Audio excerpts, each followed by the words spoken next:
كبحيا وعروس fadeexad culus fanaanada rasmi rees oo kaligeed aroos dhigatay kadib markii uu ballanka uga baxay fanaanka Farxaan Yare. marka hore fadlan daawada haddii aad ku cusub tahay channelka subscribe saaro calaamada gambeelka ahna furo si aysan ku dhaafin waxyaabaha aan soo gelino. maxaa ku kalifay fanaanada rasmi rees inay kaligeed aroos dhigato? yaa ku diray saygeedii?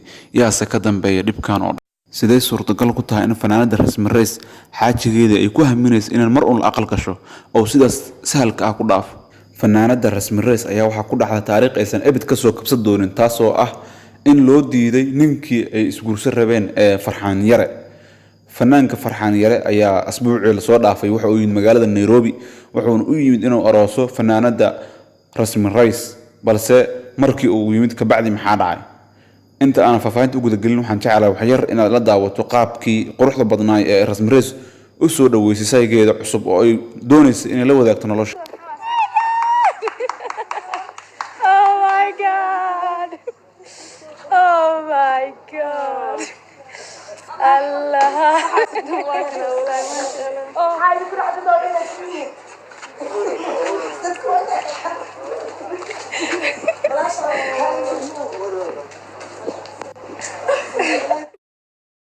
sida aad arkaysan fanaanada rasmi rees waxay u soo dhaweysay fanaanka Farxaan Yare qaab aad iyo aad u qurux badan ka oo laga dareemayo maxabada iyo jacaylka ay u qabtay Farxaan, balse sida ay ku haminayso ma aysan noqon oo jacaylkeedu wuxuu noqday barkumataal. haddaba yaa baajiyay arooska lamaanahan? sida wararku nagu soo gaarayaan fanaanka Farxaan Yare markii uu soo aaday Nairobi ama uu u imaahayay jacaylkiisa rasmi rees ma uusan ogeyn familkiisa, ma uusan ogeysiin iyo dhammaan ehelkiisa iyo waalidkiisa, hooyadiisa, aabihiisa, dadka dhan iyo walaalihiisa qofna ma uusan ogeysiin oo iska soo baxay. sida arkaysan cid la socotay ma lahan oo garoonka markuu soo degay waa arkaysan qofka soo dhaweynayay dad badan baa la socday laakiin asoo kaligiisa u ahaa. balse markii uu magaalada Nairobi yimid oo jacaylkiisa u yimid la sheegay oo sida la rajaynayay arooskooda uu dhici rabay maalinta oo Farxaan yimid maalintii ku xigtay ma aysan noqon sida la rajaynayay oo asaga wiilka Farxaan familkiisa gaar ahaan aabihii ayaa u diiday inuu arooso fanaanadan rasmi rees. Farxaan aabihiis waxa uu sheegay in uusan kala tashan markii uu soo baxay iyo in uusan ogeyn inuu Nairobi aadayo.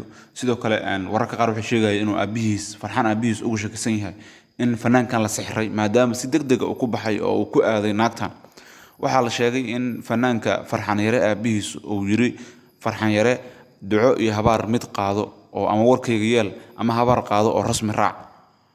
muddo dheer kadib markii buuq sii batay waxaa la sheegay inay familku soo dhex galeen kadibna ay kula taliyeen inuu balharda soo laabto oo meesha ka tagay ku laabto kadibna la xalliyo khilaafkan.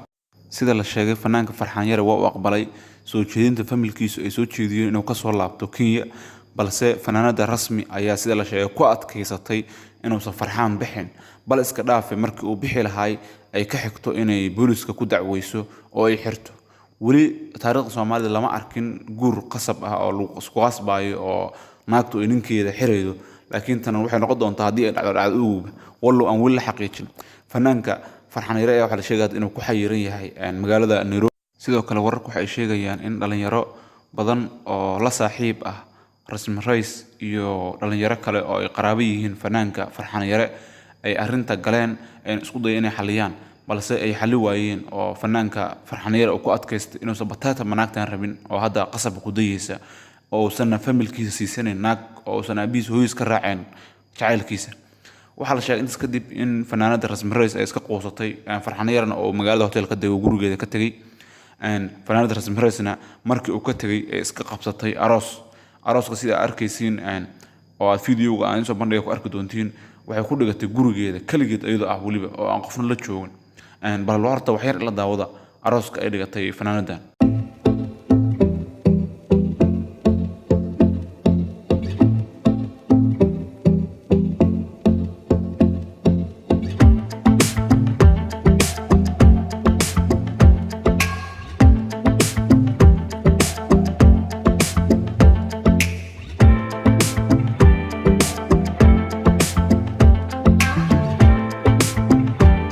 sida arkaysan fanaanada rasmi rees gurigeeda ay aroos ku qabsatay oo ay kaligeeda ay ku badboodisay markii la weydiiyey sababta ku kaliftay arrintan waxay ku jawaabtay inay stresska isaga yareynaysay maadaama uu aroos dhan ka fashilmay.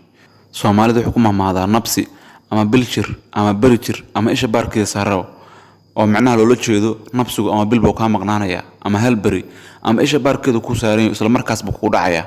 Fanaanada Rasmi Reis waxaan ogeyn hadda ka hor ayadoo isku dayday inay aroos ka qasto fanaanadii saaxiibteeda ahayd Sacdiya Siman oo ina isku da'da ahaayeen. Sida aad wada ogsoonaydeen fanaanada Rasmi Reis waxay is yaqaaneen oo is garanayeen wiilka lagu magacaabo Saki oo guursaday fanaanada Sacdiya Siman waxayna ahaayeen qaraabo dhow. Sida daraadeed Rasmi Reis waxa ay rabtay in ay wiilkan is yaqaanaan ee Saki ay ayadu guursato oo ay ka buriso ama ay ku dirto saaxiibadeeda fan Sacdiya Siman taasoo u muuqatay qiyaamo aad u xun oo ay ku sameynayso saaxiibteed.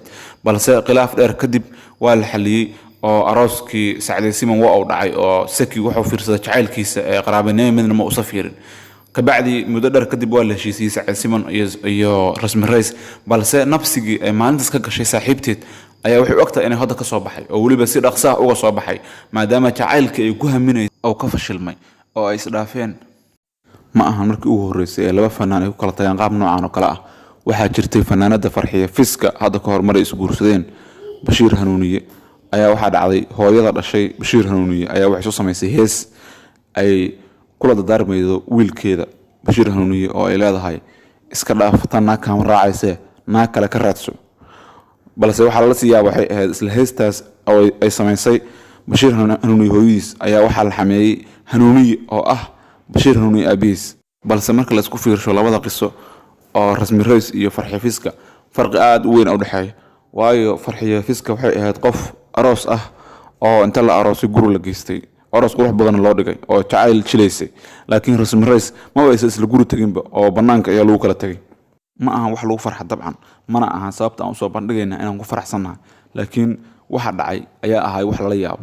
fanaanada Rasmi Reis ma ku faraxsaneen dabcan jabka ku dhacay iyo xanuunka ka soo gaaray jacaylkan maadaama ay wax aad u daran tahay. waxa suurtagal ah in wax kas isbedelaan maadaama laba qof oo bini'aadam yihiin balse fanaanada Rasmi Reis waxaan kula talin lahay aniga ahaan inay ka fiirsato mustaqbalkeeda iyo guurkeeda qofka ay la wadaagayso nolosha. sidoo kale waxaan kula talin lahay inay iska dhaafto luqaafada dadka saaxiibadeeda ama dadka ay is yaqaanaan iyo guud ahaanba dadka jacayl ka dhaxeeyo maadaama arrintan ay ogtahay arrin nabsi sabab. odayaal waxaan isku dayi doonaa hadii Ilaahay idmo inaan labada fanaan Rasmi Reis iyo Farxaan Yare mid ka mid ah aan xiriir la sameeyno oo aan channelkan soo fadhiisino si ay faahfaahin guud noo siiyaan.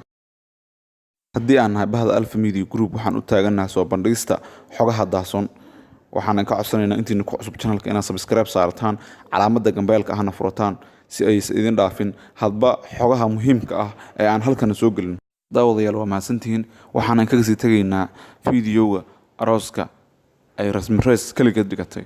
wadna ku mahadsantihiin daawashadiina fadlan haddii channelka cusub subscribe saar calaamadda gambeelka ahna furo.